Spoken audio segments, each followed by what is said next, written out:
其实因为像台湾现在少子化的关系，那很多人都会选择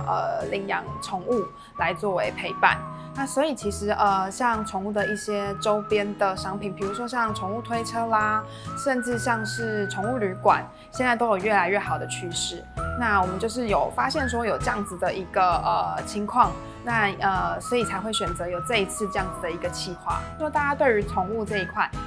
他们已经把宠物当作是自己的家人了，所以在选择食物上面，其实就会像我们人在选择食物一样，都会尽量选择一些天然无添加、那低油低盐的一些手做的食物来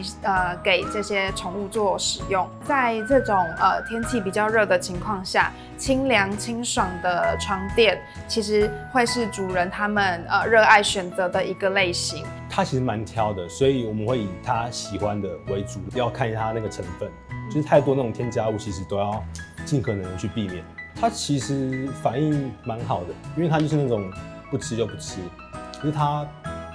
可能那个比较香，所以会他蛮喜欢的。他看得出来他是本来就是块肉，而不是那种经过很多程序，然后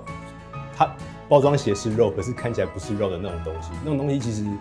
我买了也不敢喂，因为不知道到底是好还是不好。狗散热的方式本来就比较少，所以透过这个凉垫，其实让它降温，然后比较舒服，我觉得蛮好的。小虎刚刚试用凉垫之后，他蛮喜欢的，因为他会想要躺在上面，就是休息，然后甚至是睡觉，他一定是觉得舒服才会躺在那边。